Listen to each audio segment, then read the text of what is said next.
It's your brother Alaya coming back at it with another YouTube video.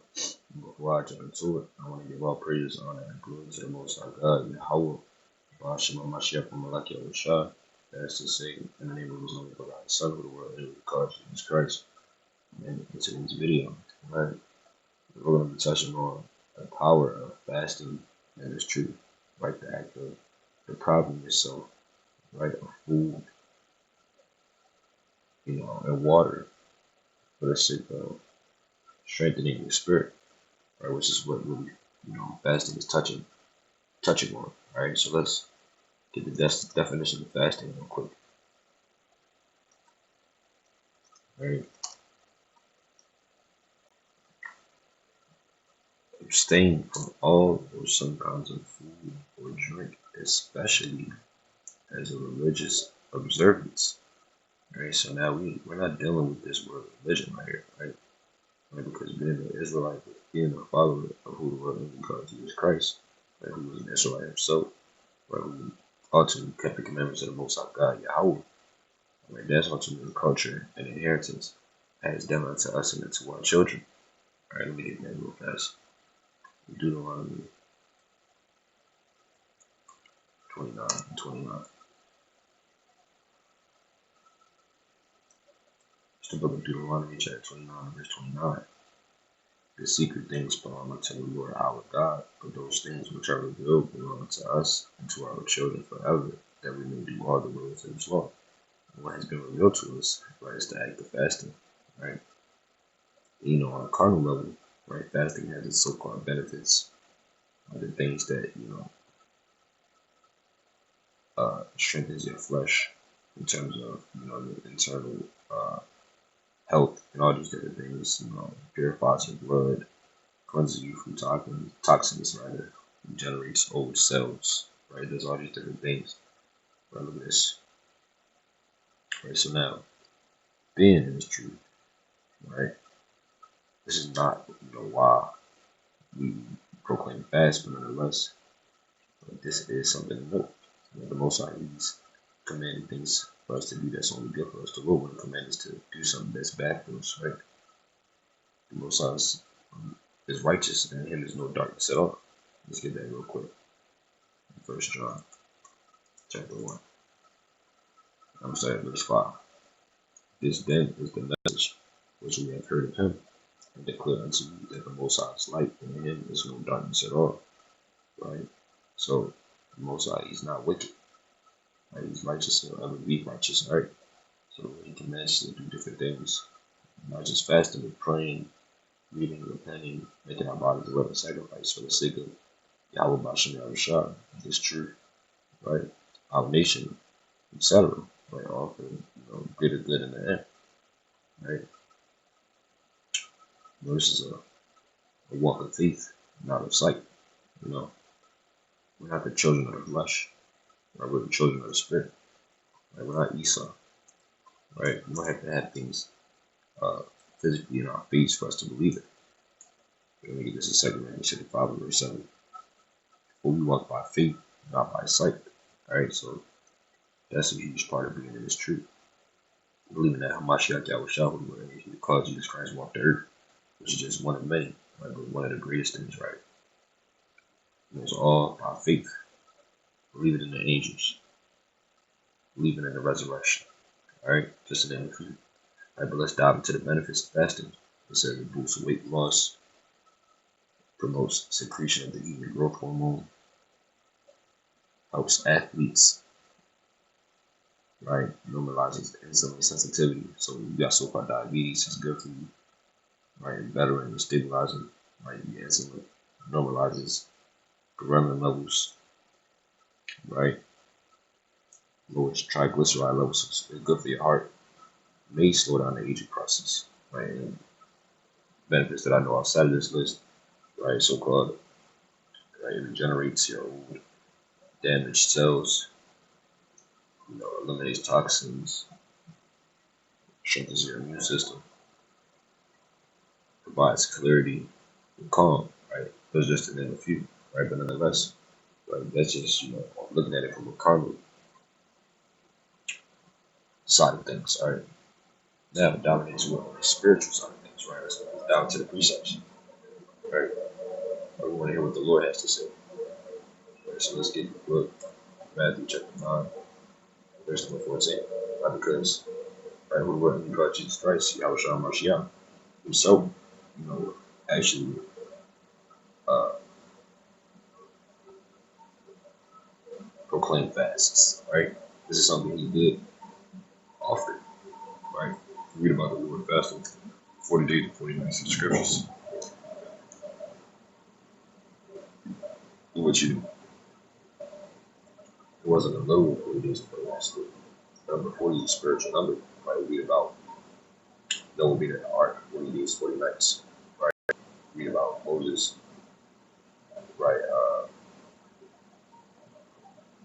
Read about Moses being in Mount Sinai 40 days, 40 nights, right? Read about him not eating or drinking 40 days, 40 nights. Right? So these things, and that number is just a very spiritual number. Right? Let's get Matthew chapter 4, verse 1 about the Lord fasting.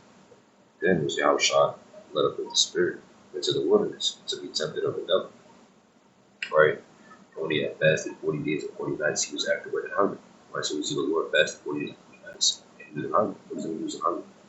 Then what? He was hungry. He was thirsty. Right? Because you proclaim the fast, right? You abstain from the things that, allow you to function how you normally would. You abstain from food and water, and ultimately, right? It gives you an uncomfortable feeling. Right? This is what the Lord has made, right? As a tool for us to strengthen our spirits. Right? And what you come to notice is that after Yahweh Shah proclaimed his fast, what happened? Verse 3. And when the tempter came to him, he said, if thou be the Son of God, command this stone to be bread. Right? So he was tempting him, immediately. So what you, come to find out is that when you proclaim the fast, that you may be tempted, right? With food, trying to make you break the fast. All of a sudden, you might see somebody in the kitchen with something that, is their favorite meal, that they don't want to cook any other time. All of a sudden, so you want to go on a fast for the first time, or go proclaim another fast, after the fact that you fasted many other times on many different occasions. All of a sudden, somebody cooking a good meal in the kitchen. And that's Satan, right? And guess what? Satan will tempt, right? And try to do anything he can to weaken you in the spirit, right? Which is what he tried to do to Yahweh Shah. Right? What did the Lord say? Verse 1. But he answered and said, it is written, man shall not live by bread alone, but by every word that proceedeth out of the mouth of God, right? So, and boy, he kind of handed it to him. Right? Tell him, man, it's not about the carnal things, it's about the spiritual things, right? So, another thing, Yahweh Shah actually commanded his disciples to fast, right? Not when he was on the scene, right? Because he was the bread of life, right? With that spiritual manner, right? Given to Israelites to feed them and sustain them in the wilderness for 40 years, right? Which, again, that number 40 is spiritual, on many different occasions,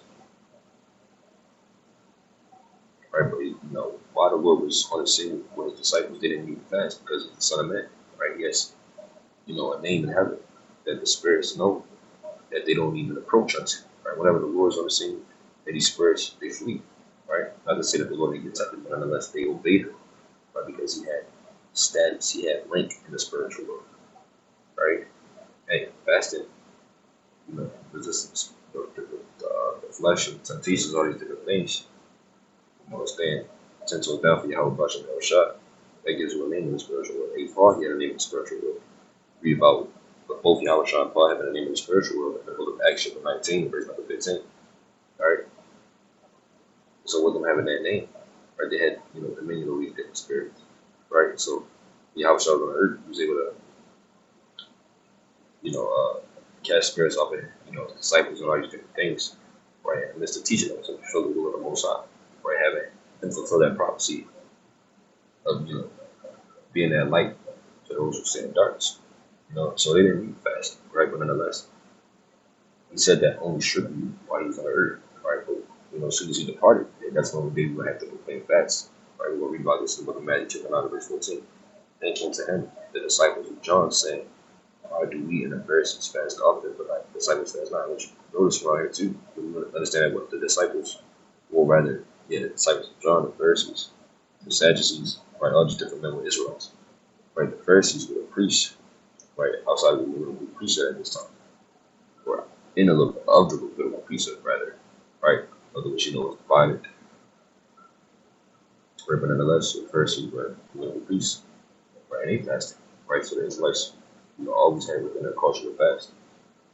Right, the nine disciples fast not. So they was the disciples of John who to the Lord. Saying, if you're really somebody, why do you not fast? Right, but they don't understand that this is the Son of the living God. He doesn't have to do things. Well, not that he doesn't have to fast with the Lord, he fasted, but nonetheless, right? They're questioning him as if he's just some old regular man.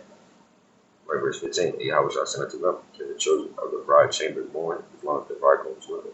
Right? Yahweh shall is that bridegroom. Right, we're the children of the bride chamber. Right, so as long as the Lord is with us, that's, we're going to rejoice, we're going to be happy, we're going to be glad, we're going to, had to, proclaim fast. Right, which, when you're fast, you're in the spirit of mourning, a spirit of lowliness, a spirit of humbleness, right? But the days will come when the bridegroom shall descend from them, and then they shall fast. Right, so this is the Lord prophesying that eventually he's going to be up in the spirit world. Then once that happens, guess what? Then what does man have to fast? Right? Last time I checked Yahweh Shah, yeah, he was resurrected on the third day. Right? He's alive forevermore. It's went back up into the spirit world. Right? He's on the right hand side of the Most High. Right? We read about that in the book Colossians, chapter 1, verse 20. Second verse. Rather, it's 2. Right? Colossians chapter 2.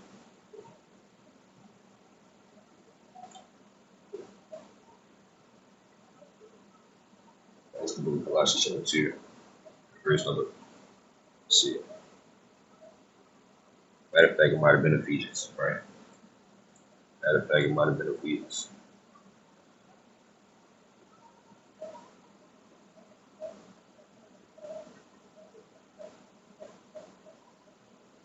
All right.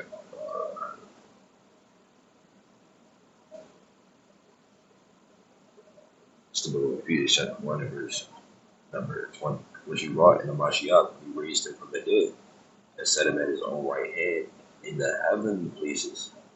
All right, so the Lord, he's in the heavens. Right, so showing to that verse, right? But the days will come when the bridegroom shall be taken from them, and then shall they fast. So with the Lord being in the heaven, hey, now is the time that we fast. All right. No man put up a piece of new cloth to an old garment, right? And the Lord, he came to with a new doctrine, right? Of the Most High, ultimately, the will of the Most High. Not saying that he added unto the word, right? But ultimately, it was a prophecy, words of the Lord, right? Later on, as it is written, right? For that which is put to fill it up, take it from the garment, and the right, it was right. You sew on, right, a piece of new cloth to an old, worn-out shirt, right? As a hole in it or ripping it is only going to make it worse, right? That which is new must, be,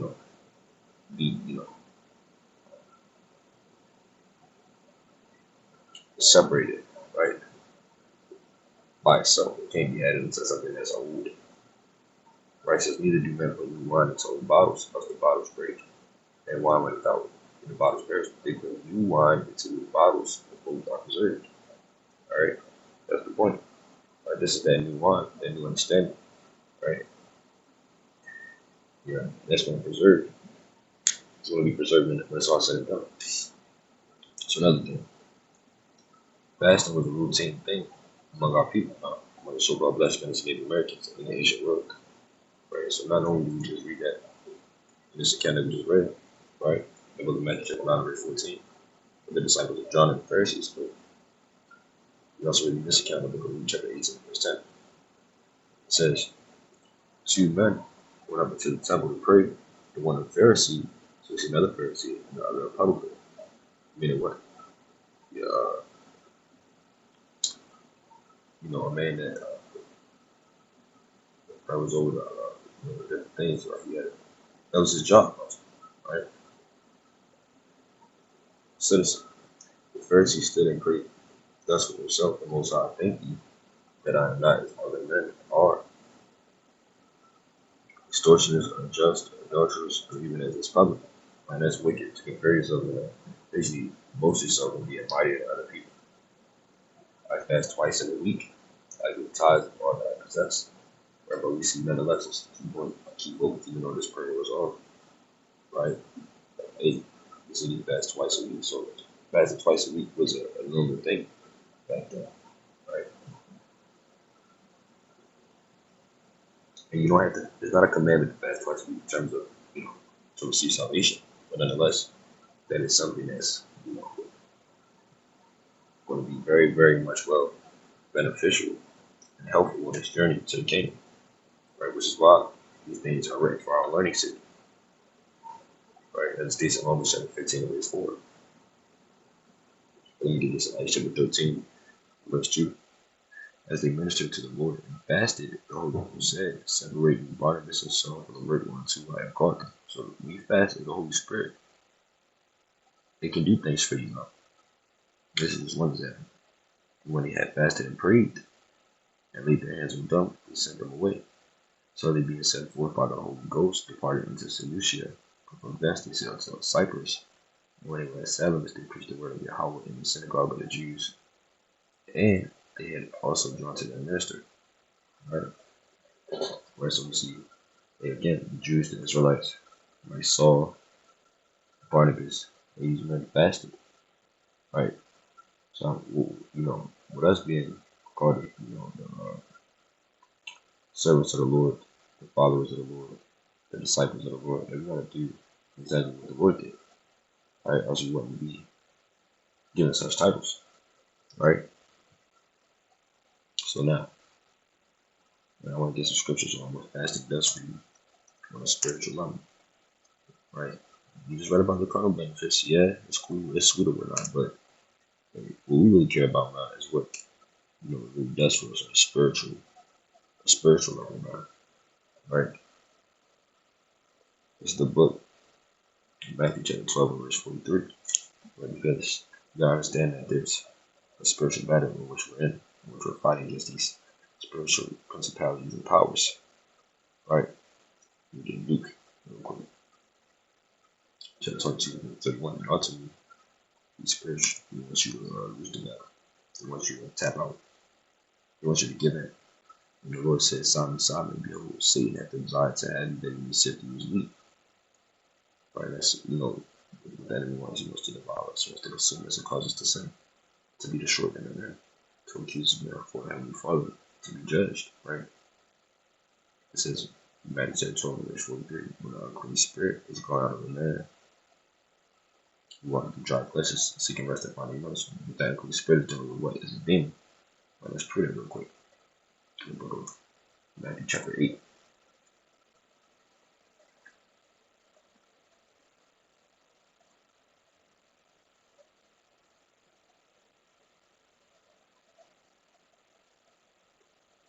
It's Matthew 28. It's like in Matthew chapter 8, verse 20. And when he was come to the other side, into the country of the Gergesenes, the man who possessed with devils, coming out of the tomb, exceeding the feast, exceeding fierce, so that no man might pass by their way.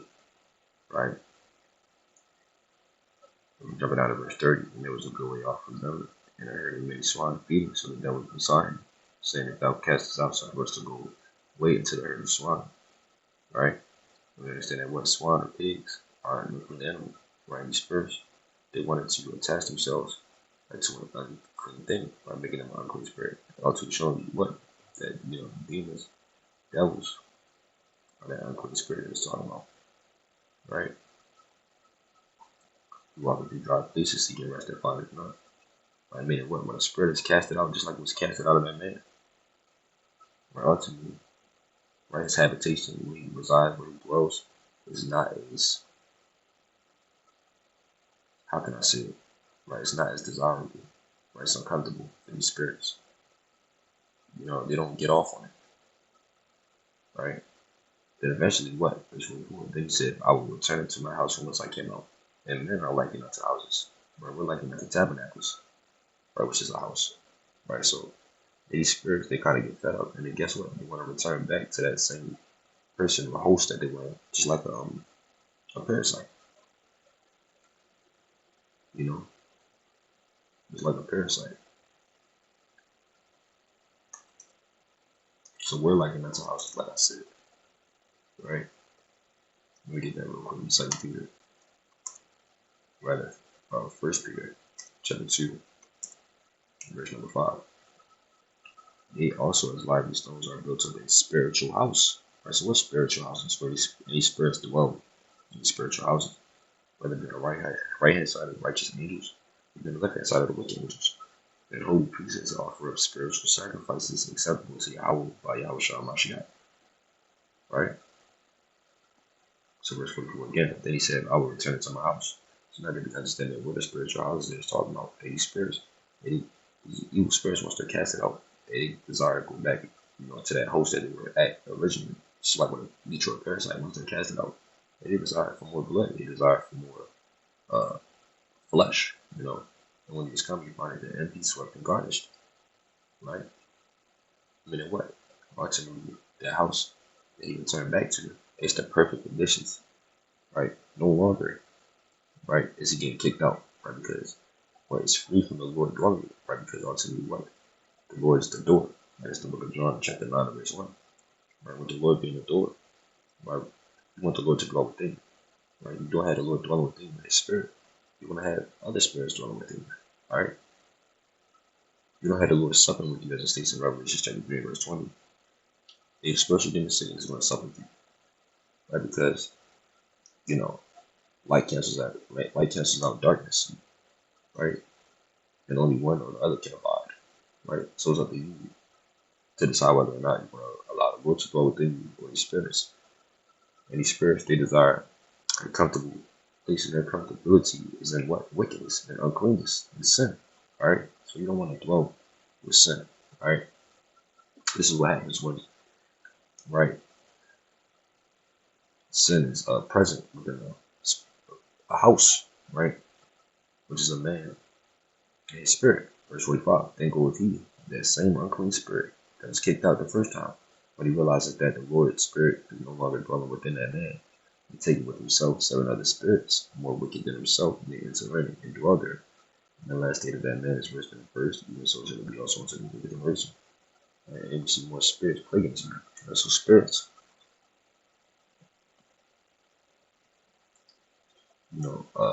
they fasting, it casts out demons, right? So these are things in which we must be aware of, all right? And that's what mortifying your members. That's living in the spirit, walking in the spirit, all right?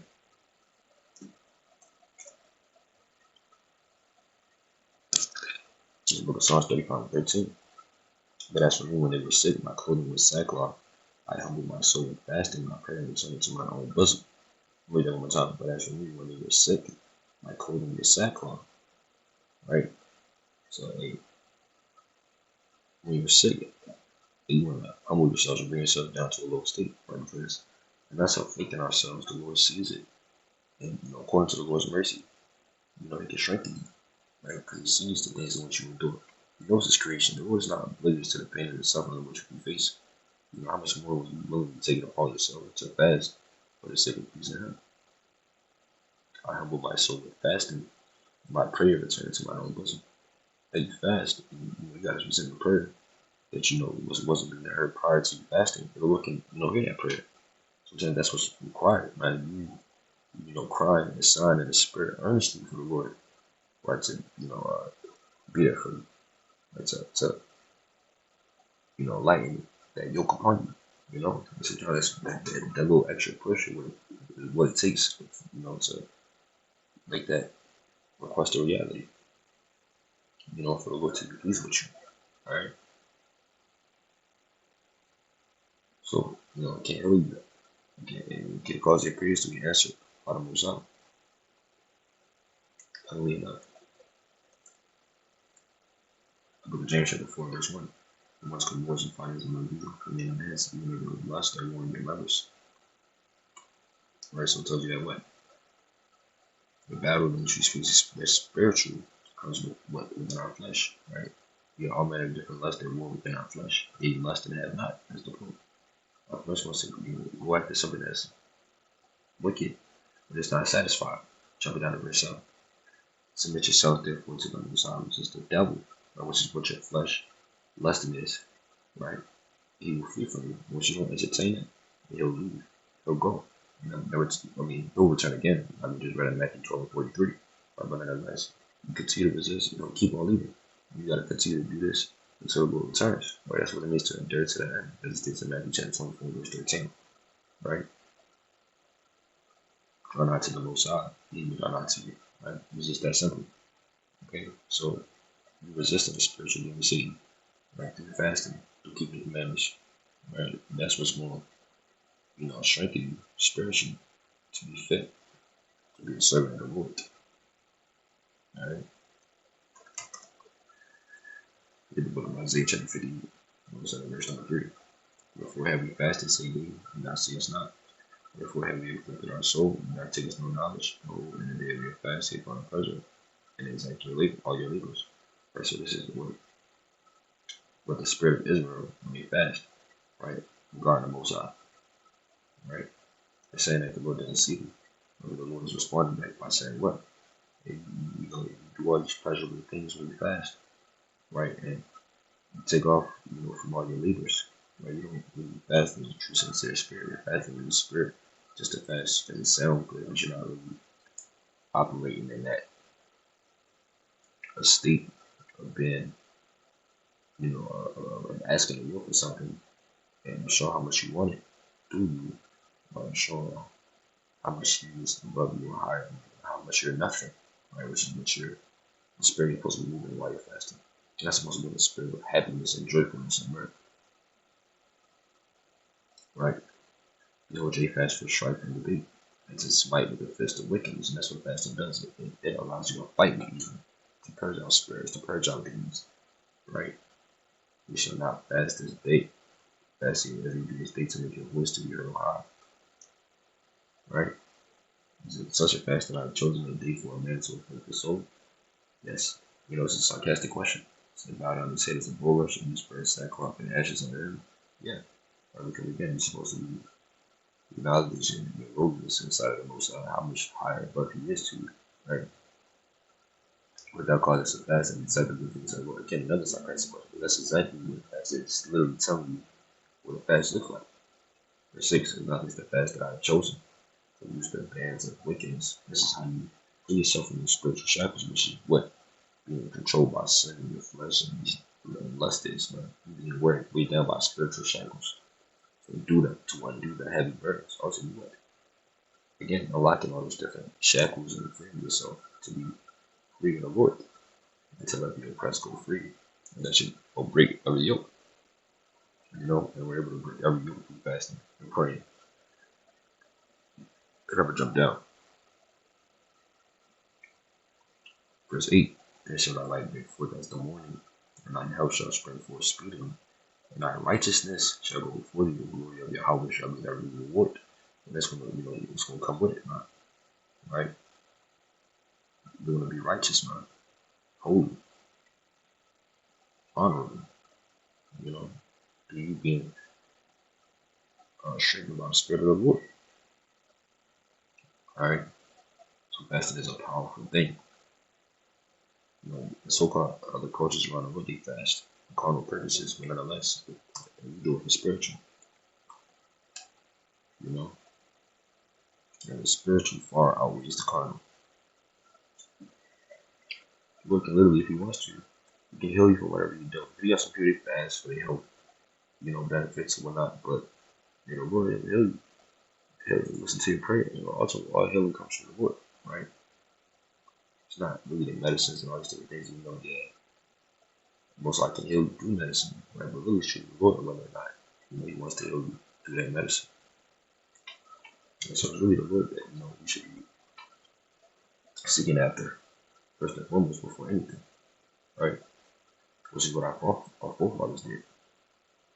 Certain situations in which medicine can't heal you from, right? What you need the Lord for, right? Because the Lord makes things happen. The Lord makes miracles happen. This is the book of Leviticus chapter 16, verse 29. And they shall be a statute forever unto you, that in the 7th month, on the 10th day of the month, you shall afflict your souls and do no work at all, whether it be in your own country or a stranger that's again from among you. So we have a day given to us as a commandment by God to fast. On that day shall the priest make an atonement for you to cleanse you. And so on a specific day which the Lord has decided to fast, which will be the day of atonement. But the Lord said, hey, this is to cleanse us, that you may be clean from all your sins before the Lord, to have mercy before the Lord.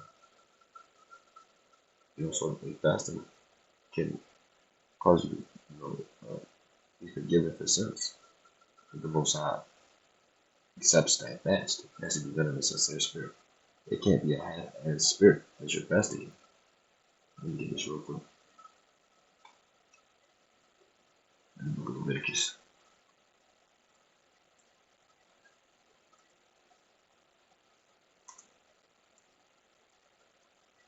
Chapter 22.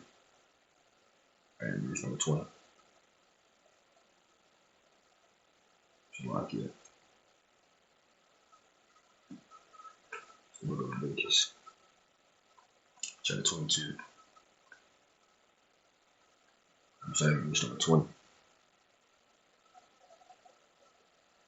Whatsoever hath a blemish, that shall ye not offer, for it shall not be accepted for you. Whosoever offereth a sacrifice, right, which is what you're doing when you fast, essentially, right, because we're the house of the Lord, we're his temple, right, and in temples, when people offer up, sacrifices to their gods, right, on a spiritual level, we're the temple, we're that third temple being rebuilt, right, just did that.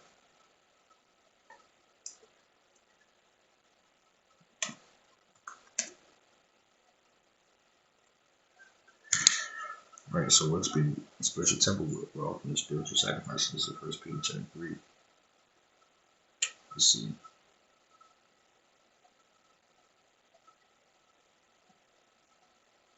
Right, this is not really what I wanted in another scripture. But more 1 Peter. More Ephesians.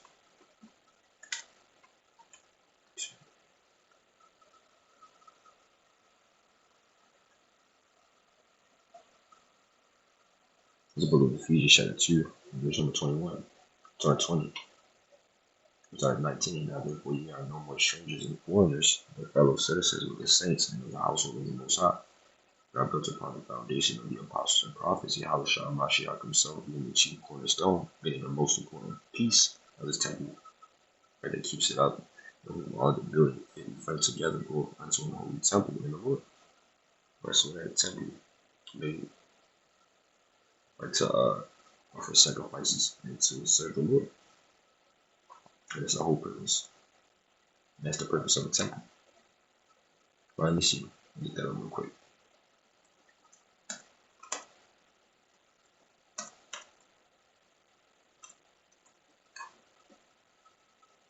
The sacred place of worship for spiritual activities and to make covenants with God.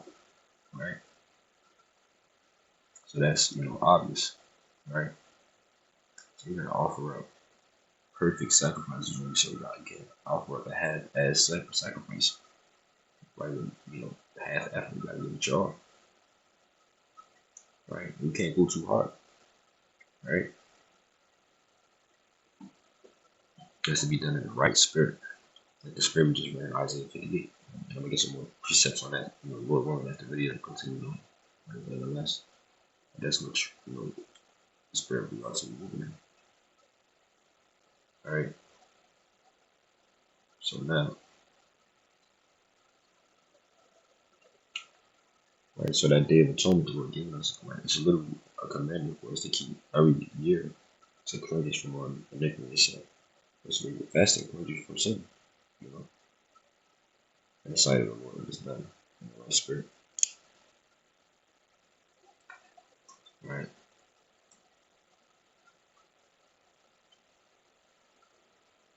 This is the book of Matthew chapter 17, and we start at Number 14. As a matter of fact, I'm going to start at verse number 19. Then came the disciples to Yahushua apart and said, why could not we cast them out? So his disciples are asking him, why couldn't they cast out a certain particular evil spirit, being that he gave them power to do so? Verse 20, Yahushua said to them, right, this is his reason, right? Because of your unbelief. For verily I say unto you, if ye have faith as a grain of mustard seed, they shall say unto this mountain, remove hence on the place, and they shall remove it, and if it shall be impossible to you. He's telling you, okay, look, you have no faith unto me. Even if you have a little bit of faith, it's enough to do something. But Johnny had no faith at all in this instance, in that moment. Right, so therefore, according to your faith, you be rewarded. Guess what? The spirit then, depart from that man. So, guess what? The Lord, he had to kind of depart it out, or, to remove that spirit from himself. We read up on this precept, right? But nonetheless, verse 21. Howbeit, this kind goeth not out but by prayer and fasting. And so prayer and fasting is literally the things that you must do in order to cast out particular spirits and demons. Right? Being that we were in the world, right, at one point in time, we had all manner of spirits on us, all manner of demons on us, right? So, and they were strong. Certain demons, they brothers been dealing with habit most of their life, So, that being said, something has to be done, right? Supernatural, very strong and effective to cast out those spirits. And that's what fasting comes into. Now, of course, you got prayer by itself, which is a beautiful thing. Right? The Lord told us to pray without ceasing. Right in the book of 1 Thessalonians, the 5th chapter, 16 verse on down.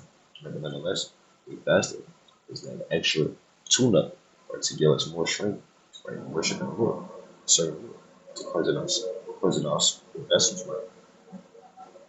This is 1 Peter chapter 4, verse number 3. When the time passed of our life, meaning what? It was in the world, we suffices to everyone to live in the Gentiles. Right? Meaning we live like the other nations. We want lasciviousness, lust, as the wine, revelry, banquets, and abominable idolatry. So those are just some of the things which we live according to right now. You understand what I'm speaking to? According to those things, it's hard, but nonetheless, the Lord gives us a different tool necessary in order to be able to purge out these spirits, these demons, and these fleshly wicked ways and natures. Right? So we are without excuse. Let me get this in Job chapter 12, right, verse 8. Hey, when they do this, guys, switch out the Bible. Why? Right, nonetheless. It says this. Now let's go on.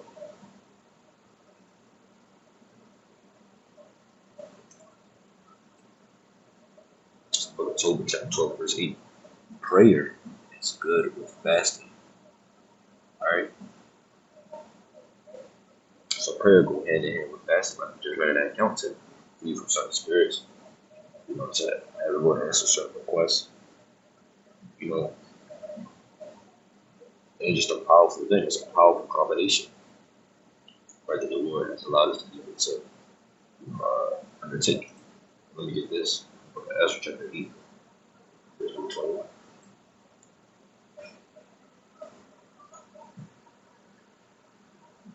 It says, "Do not proclaim the fast there at the river of Ahava, that we might afflict ourselves before our God." That's the very time of Ezra, to seek him a right way for us, for our widows, for all our sisters.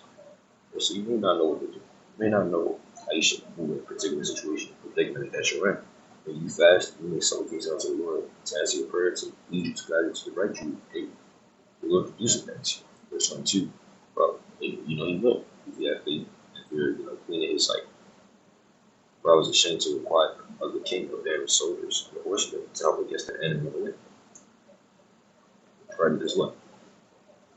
The reason they done this, right? Because they didn't have the necessary things to be able to, carry out this particular task in regarding the temple, right? And they were ashamed being that what they were in captivity to these people, right? To the Persians, right? And the Persians let them go to rebuild the temple to serve the Most High, which is, the reason where they ask petition of the king to let them, go and do this deed, right? So, for them to say that, and to, at the same time ask them to supply them with the material needed, it's like, whoa, does God truly exist? So, the Most High does exist, right? But,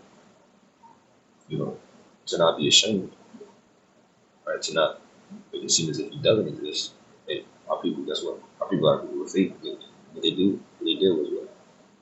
They fasted to the Most High, the nation. Fasted. This was a thing common amongst us. We used to fast the nation all the time. Especially when David told me. Even some of the David told me, right? As we see in this account, right? Because it's like if I was ashamed to require the king of band of soldiers, horsemen, to help against the enemy in the way, right? To fight against the enemy. Like the enemies who lie and weak, seeking to devour and consume us off with the land. Because they don't like to see us prosper. Because we have spoken unto the king, saying, the hand of our God is upon all them for good that seek him, but his power and his wrath is against all them that forsake him. So we fasted and besought our God for this. He was treated with us. What does that mean? He was treated with us. He granted us, our wish. That's what the Lord will do. You have faith while you fast. The Lord will answer your, the most difficult uh, problems in life, decisions. He'll provide for you the right way. Okay, there's many different accounts. You got the book of First Kings, chapter 21, right, verse 17 through 29. We see a similar account, right? You got the book of Jonah, chapter 3, verse 4 through 10. We see what? The city of Nineveh about to be destroyed. But then the Ninevites, repenting, keeping the commandments, confessing their faults, fasting. Guess what? The Most High didn't have to be destroyed. All right? So this is a common thing that we see. We got to do the same thing in these last days. Again, these scriptures are written for our learning, not just to have, right? To look cool on the internet. We are supposed to apply these things to our lives. All right, let me get to Deuteronomy. Chapter 9. All right, let me start at verse 17. And I take the 2 tables and cast them out of my 2 hands and break them before your eyes. And I fell down before the Lord as at the first 40 days and 40 nights. Right there we see that 40 days and 40 nights again. So 40 days and 40 nights, day I was fasting. I did neither eat bread or drink water because of all the sins which he sinned going with me on the side of the Lord to provoke him to anger. Right? How did he go so long without eating bread or drinking water? Right? Because he had the bread of life and he gave it to him. The words of the Lord. Which Yahweh is the word of the Lord. Made flesh. Right, verse 19. For I was afraid of the anger and hot displeasure, for which the Lord was wrought against you to destroy you. So he wasn't going to destroy our people. Right, after he was worshiping the golden calf, the book of Deuteronomy, the 32nd chapter, right after Moses literally just came out of the mountain with the words of the Lord written in the commandments. You know what I'm saying? So the Lord wanted to destroy them because he was what? Wicked. Here it is, the Lord delivered them out of Egypt. But yet they want us to act as if he doesn't, as if he didn't just do all the 3 acts, slaying all the first one of the Egyptians, right? And drowning the host of Pharaoh with the sea. Right, but it says what? The Lord hearkened unto me at that time also. You know what? The Lord, he heard his prayer. He heard his prayer. Because the Lord ultimately Moses prayed and fasted in his account. What happened? And the Lord was very angry with Aaron to have destroyed him. And I prayed for Aaron also at the same time. So you see, the Lord wanted to destroy our people, make a nation out of Moses. You read the account again, Deuteronomy 37th chapter, but through Moses, make it plead on our behalf, right? Being the righteous man that he was, and having such a good relationship with the Most High, better than any man, right? Through being able to talk with the Most High face to face. May the Lord have mercy on him, but mercy on Aaron, and mercy on our people, and he didn't destroy us. All right, so that can literally make the Lord have mercy. All right, that's a big deal. All right, so now I want to get some precepts on, more touching on the spirit. Right, you should move in while fasting, now knowing that, what fasting actually does for you, not knowing, again, in this knowledge of what fasting actually does for you on the spiritual level. Now it's time to cut that up with how to actually, give forth, right, a good fast, a good sacrifice without spot, without blemish, inside of the Lord. So let's read the book of Jonah, chapter 3, verse 7. Right? He caused it to be claimed and punished throughout Nineveh by the decree of the king and his nobles, saying, let neither man or beast or herd or flock taste anything, let them not feed or drink water. So fast, ideally, you don't drink any food, or you don't drink any water, or eat any food. Right? Or that's also known as a dry fast. That's really what it is to, you know, plead on the behalf of your soul to the Lord. It's not, oh, I'm gonna just eat fruits all day. Call that a fast. No, you eat nothing. Right? It's supposed to hurt. Right? The Lord says you're supposed to be weak, you know, when you're fasting. Read that in Psalm chapter 109, verse 4. Right? You're supposed to be weak while fasting. You can't be weak if you're getting nutrients, things of that nature for food or drink. My knees are weak through fasting, my flesh faileth the fast. Right? So you're supposed to be using, you know, so-called uh, calories, things of that nature. Right? And that's supposed to be gaining. That destroyed the whole purpose. Right? That destroyed the whole purpose. Book of James chapter 4 verse 6, but he giveth more grace with forward, he saith the most high resisteth the proud, but give grace unto the humble. So the Lord, he doesn't like a prideful spirit, a proud spirit. He likes a humble spirit. And the Lord says in the book of Psalms, 37th chapter, if I'm not mistaken, the meek shall inherit the earth. Right? The meek means obedient. Right? We gotta be obedient and knowing our place and serving the most high. Verse 9, be afflicted and mourn. That's what you're doing in the flesh, you're afflicting your soul. Right? And mourn. Right? You're in a state of mourning. And weep, right? You almost want to cry, and even if you feel like it, you cry to show the Lord how serious you are about this thing, right? And that's only, you know, really a man, a woman that does, you know, fast and, you know, exhibits these things. That's all of the spirit of the Most High, the will of the Most High that you do those things, right? Because somebody who's not living for this truth, is not sincere, and doesn't care, right? They're not going to be out operating any one of those spirits, right? Because, you know, ultimately, it was never meant for them to be so. Like, you know, the Lord says, "What my sheep hear my voice, therefore they follow me, and I give unto them eternal life." Right? That's what's going to come with these things, man. Let your life to be turned to mourning, and you enjoy the heaviness. Right? When you fasting, that's when you get happy, you know, jolly. Now you don't want to look depressed, right? Inside of others. I'm gonna touch on that as well.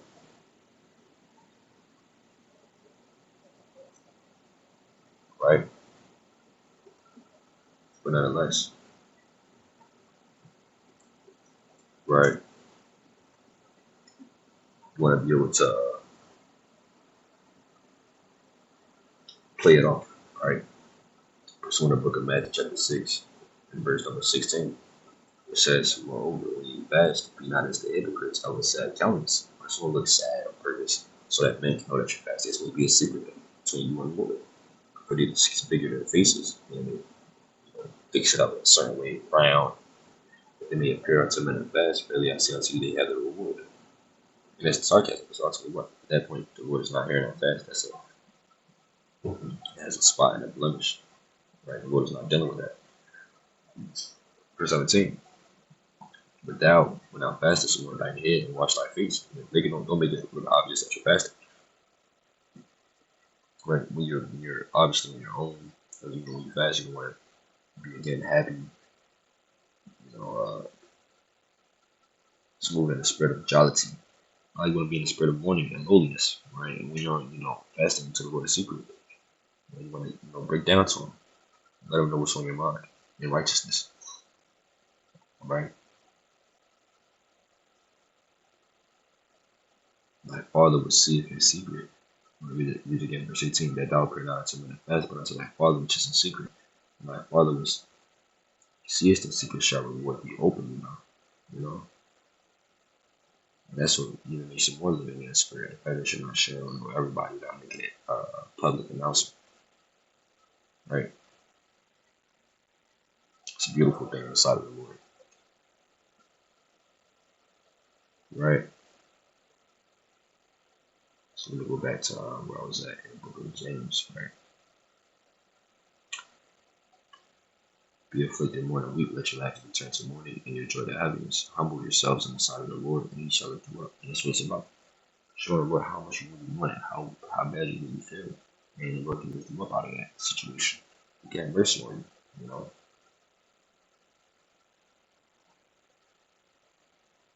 The Lord relieves the fatherless and the oppressed, you know.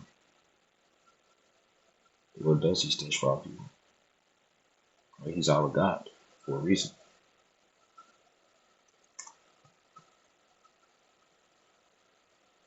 Right? And we get this in Ezra chapter 9, verse 15. O the Most High of Israel, thou art righteous, for we remain yet escape as it is this day. Behold, we are before thee in our trespasses, for we cannot stand before thee because of this. Right? That's how you gotta be too in the spirit. Right? Feeling as though you're not even worthy to be in his presence, with your face laying down to the earth, completely acknowledging, right? Right, completely acknowledging your lack of worth, or rather value, right? And it's like because we're nothing but dust and ashes. Right? So who are we to look the Lord in his face while we're praying? No, man. Put your head down and be in that spirit. And then you shouldn't be able to, prepare before you. Whatever it may be that you're fasting, you fast for a sin that you committed. The Lord told us not to commit, because that's what the Lord said in Romans 6:23, for the wages of sin is death. And you gotta feel some type of way about it, right? You can't just have it pass on and just, like nothing happened. Even for the sins of what you committed in the world, you gotta fast for these things. Right? And being that you know how bad they were, you should be in the spirit too. Feeling as though you shouldn't be in the Lord's presence. Right? The Lord sees these things. The Lord even takes note of these things, the angels. The Lord knows your inward thoughts, right? The Lord knows everything you think in your mind. You can't fake a fast. You can't fake anything inside the Lord. You can't hide anything. The Lord sees everything. That's the book of Jeremiah chapter 17, verse 9. The heart is deceitful above all things, and desperately wicked, who can know it? Verse 10, I, the Lord, search the heart. I try the reins. So the Lord can search you. He knows your thoughts. He knows every hair you have numbered on your head, to give every man according to his ways, even according to unto fruit of his doings. Right? He's going to give you exactly what you put in. Right? So that's plenty. If you want to be in this again, this lowly estate. Alright?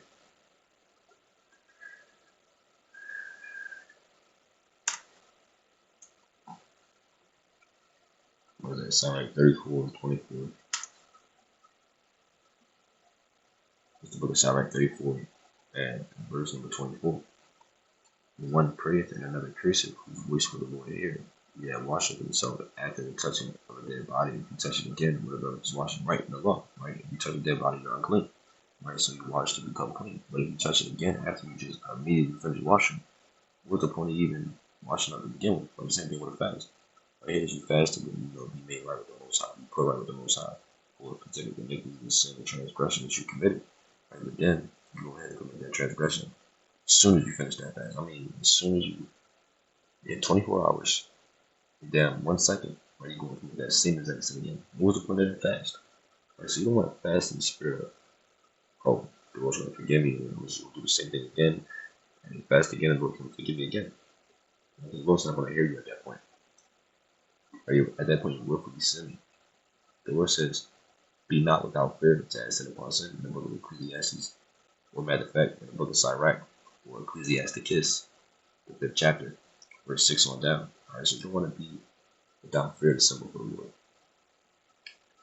So it is for the man fasting for his sins, and goeth again and doeth the same. Who will hear his prayer, or what doth his humble profit him? But the Lord doesn't hear sinners, and willful sinners at that. Alright, so you don't want to be that in that spirit. Now we know that God heareth not sinners, but if any man be a worshiper of God and doeth his will, then he heareth. Right, so you want to be a man and do the will of the Most High, and not the will of your own wicked mind, flesh, and heart. Right?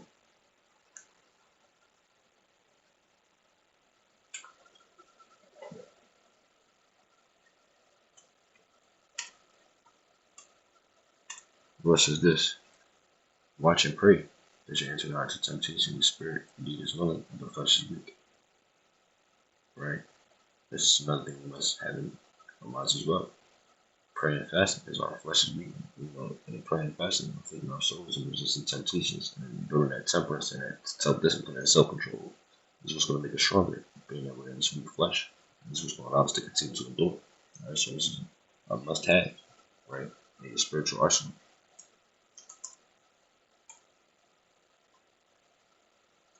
It's only through wisdom that we know these things. Which the word, he says wisdom are stronger than weapons. He said wisdom is stronger than weapons of war. In the book of Ecclesiastes, right? If I'm not mistaken, chapter 9, verse number 10. Slovakia.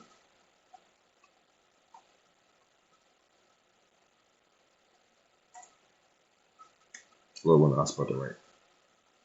Wisdom is better than weapons of war, but one sin is destroyed much good. Right? So this is a weapon that the Lord has given us. This is Romans 8:26. Likewise, the Spirit also helpeth our infirmities. So it's the Spirit, the Word that helps our infirmities. We know that we should pray for as we ought. The Spirit is something that can intercession for our groans which cannot be uttered. And you're in this, those things you really feel sincerely sorry and bad, or you really want something, you know that the Lord is good to you. So the Spirit is going to say things, is going to cry out in that moment, right? Past, you know, your carnal mind. I just want to say things that's spiritual. Just like in the instance where the Lord having mercy on King Ahab when he fasted in 1 Kings, the 21st chapter, right? And he made groanings to the Lord. The Lord, I have mercy on him. You know what I'm saying? When you fast, for the sake of the thing, you're growing, you really feel the type of way, you're going to do everything in the world to fix it. And the Lord hears that, he sees that. He sees the spirit that you're coming and how authentic it is. And he can figure that. And he that searches out how to know who knows the mind and the spirit. So again, verse 27, right? Establishing how the Lord knows your mind. Because you need intercession for the saints according to the will of the Most High. Right? And that's right. When you make intercession, meaning that he swoops in and he forgives. Ba'ashem Mashiach Yahushua. In the name of his own now, Son of the Lord and God Jesus Christ. Right? So these are the different things, right, that accompanies a fast. This is what makes it perfect. Praying always with all prayer and supplication in the spirit. We supplicate, we get the definition of supplicate. We want it to be in the spirit. It says the supplication, asking or begging for something earnestly or humbly. And that's exactly what the spirit want to be in again while you fast. Right? And that's what it is to be in the spirit. Right? Supplicating for righteousness. And watching thereunto with all perseverance and supplication for all sins. The same way you use in the world, you used to supplicate for wickedness and evil. You gotta have the same energy, but in righteousness, right? And Romans, chapter 6. Matter of fact, I don't got good, but nonetheless, it tells you that, if I'm not mistaken, you gotta have that same energy, right?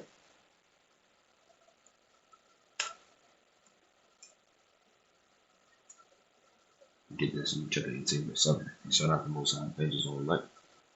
His own elect which cry day and night unto him, though he bear wrong with them. Isn't the Lord going to swoop in and save those who are in a sincere, authentic spirit, love to serve and love him? Verse 8, I tell you that he will avenge them speedily, he won't do it quickly. Now, when you battles dealing with the flesh versus the spirit, and even in the bigger battles, dealing with us versus the oppression in these nations. Nevertheless, when the Son of Man cometh, shall you find people in you. That's going to be that's going to be absent in the United States. A lot of people, but you got to continue to retain that. You know what I mean?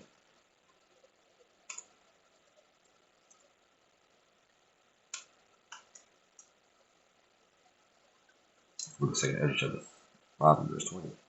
And so I fasted 7 days, is dealing with Ezra, right? He's talking to the angel, bringing out mourning and weeping.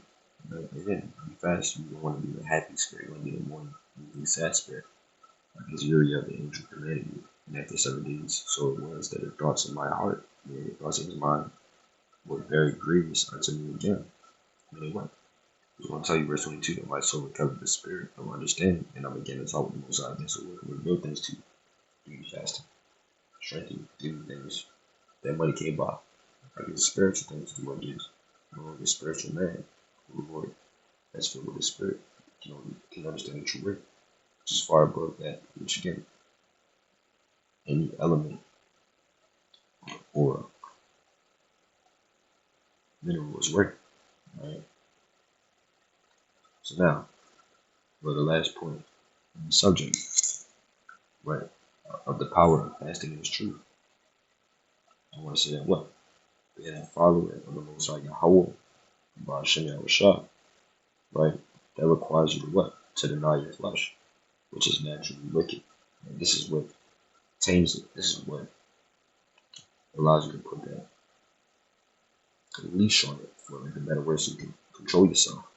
So you're just not out here just doing God know what as a dog on a loose, you know? Like these other nations, which are called dogs all throughout the scripture.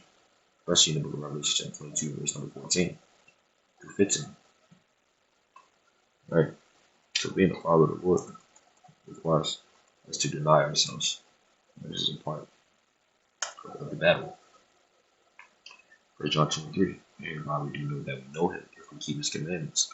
That say if I know him and keep not his commandments is a lie and truly not him. First and foremost, you gotta be a keeper of the law, statutes, and commandments.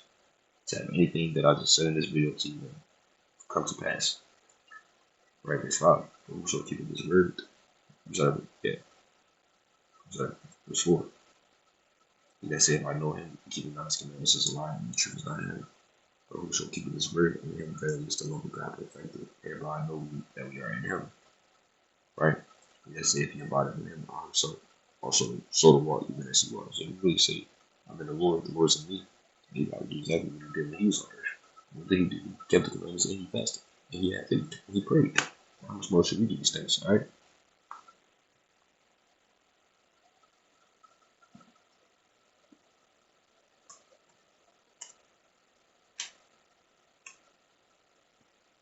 Alright.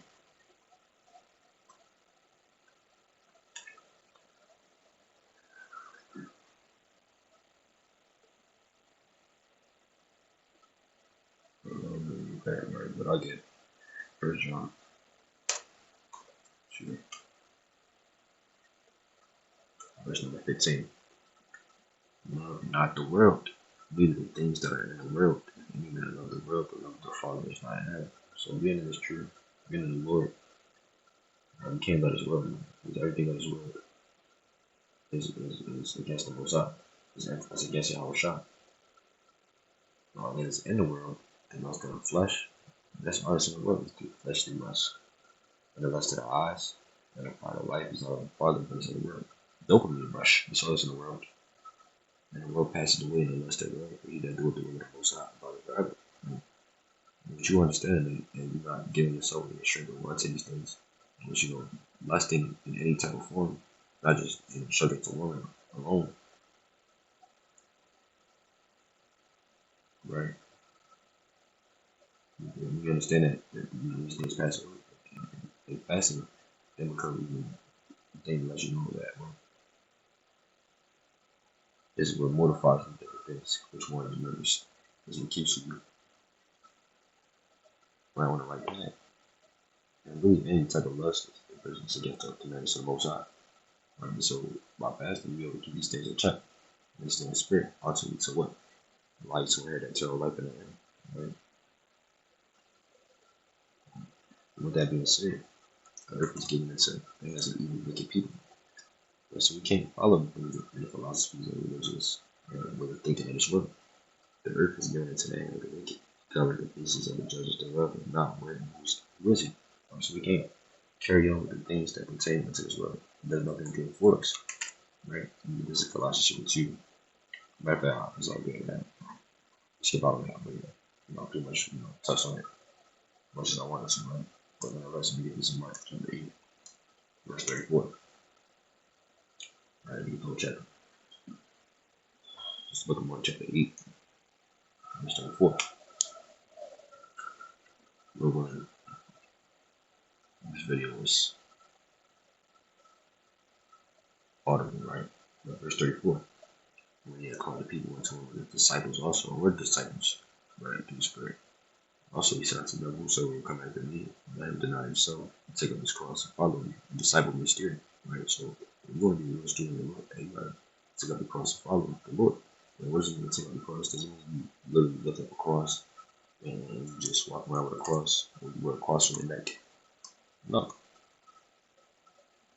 Knowing this, that our old man is crucified with him.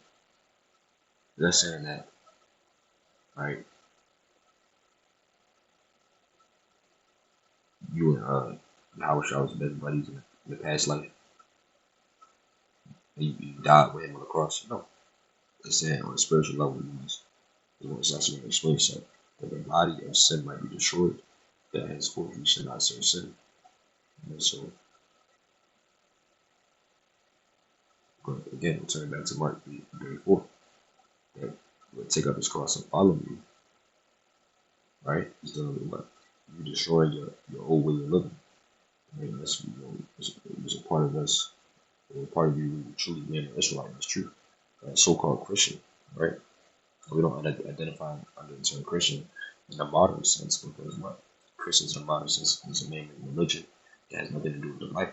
But in the ancient sense, like following after the Lord and He did Israelites, by all means, right? He, did the same thing He did. He was on, He had a harder way on, right? Unless we follow after His footsteps and righteousness, right? Him being the ultimate example.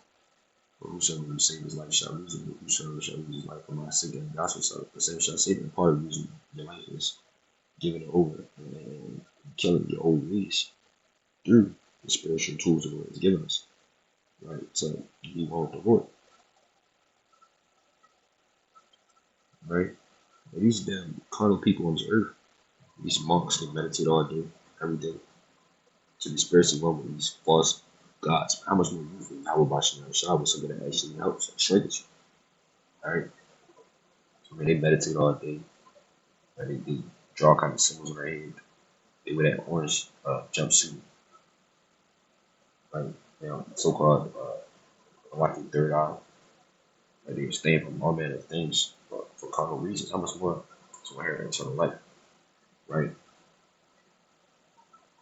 What shall the profit of man? He shall gain the whole world and lose his soul. Like, what do you really gain just to live, to just have your soul given over to the enemy, to see to the beast? What shall a man give in exchange for a soul? Like, what can you get a Lord for your soul? Your soul is, as they say, you can't put a price on it, right? It's invaluable. Verse 38. Whosoever therefore shall be ashamed, shall be moved. And my words, this adulterous and sinful generation, who ashamed of the Lord, keep the commandments, be ashamed of fasting, praying, having faith, being an Israelite, being hated. Of him also shall the Son of Man be ashamed when he cometh in the glory of his Father. You want to do the Lord's stuff, and guess what? The Lord's going to get up with you when he comes to the short. Because when he comes with we understand that when the Lord comes with the holy angels, that those who pierce him are going to win. Those who are against him, like those who crucified him, got him killed, and they're all going to, wail, just crying bitterly, like, because he's going to come to destroy you. Right? You want to be destroyed with those. All right, so you got to get down what the Lord has laid down, right? And the Lord says what? Also, real quick, right in the book of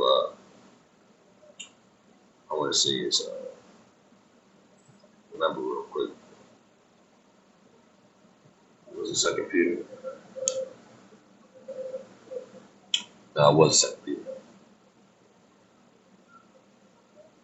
Right. Let me see.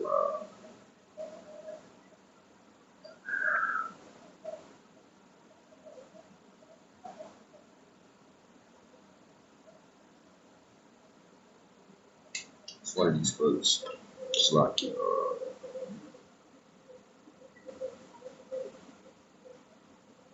just look it up.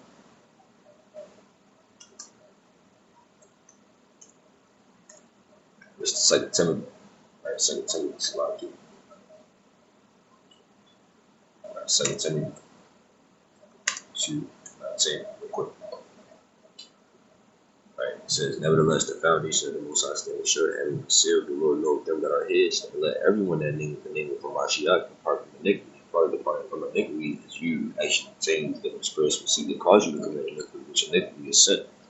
Right? In order to attain these different spirits, you got to fast, you got to pray, you got to eat, right? You got to do everything pertaining to the spirit to be able to live, to shoot for the things of the spirit, to execute righteousness, as we read in the book of Isaiah 58th chapter.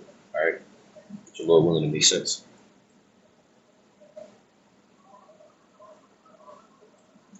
All right, and now we're touching a wide range of things pertaining to the spirit and the flesh.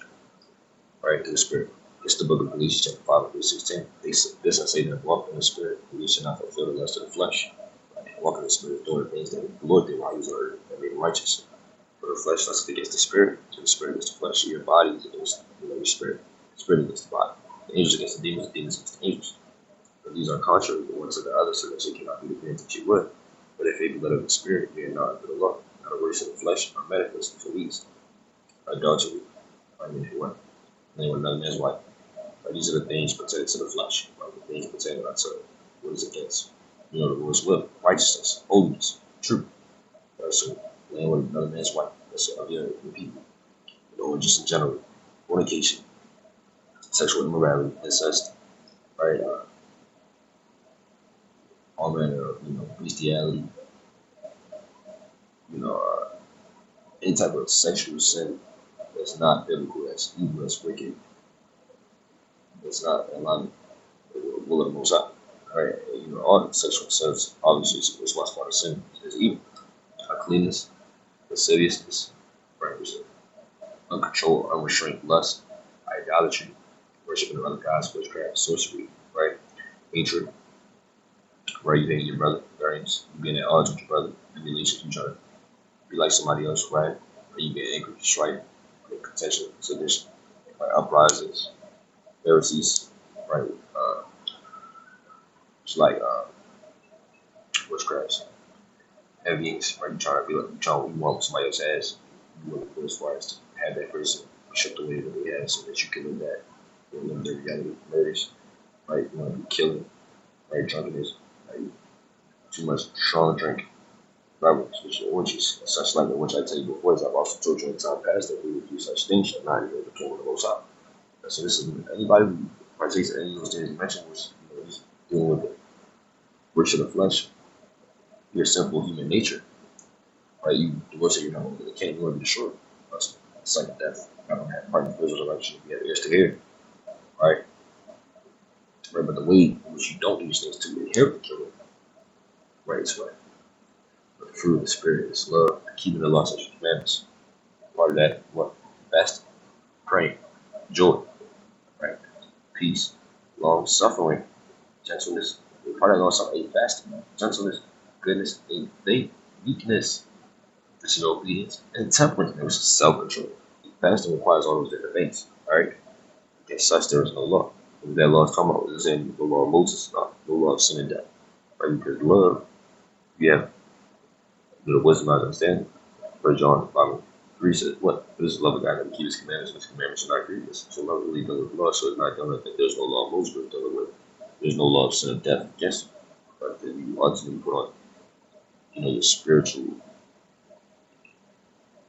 defense, spiritual armor, right? So that temperance aid, ultimately they do with the spirit. And they that are Hamashiach said, crucify the flesh with the lust, with the affections of lust. You can't see that crucified. Which really show you is not go bearing a physical cross, but rather metaphorically, spiritually, you not giving strength and power over to your old way of living, right? Well, when that makes sense. We get John chapter 6, verse 63, we get a few more precepts before I end it off. So book of John chapter 6, verse 63, it reads, it's like here.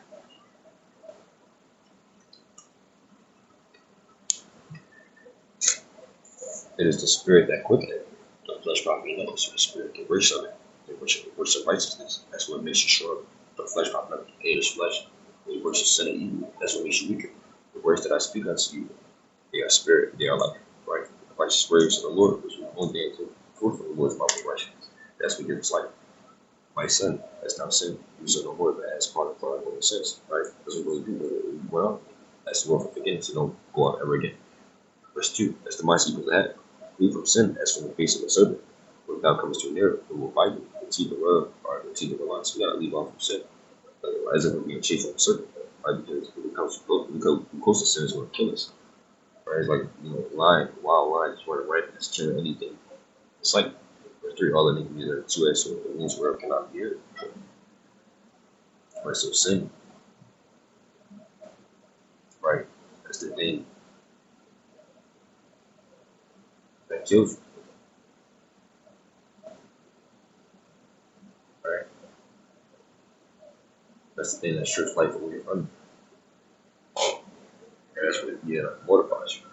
That's what we gotta walk in that through the spirit so that we can live, not die. Because sin just makes you bleed out on a spiritual level, so eventually,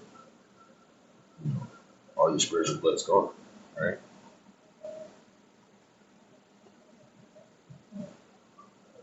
So now, we'll close out, right?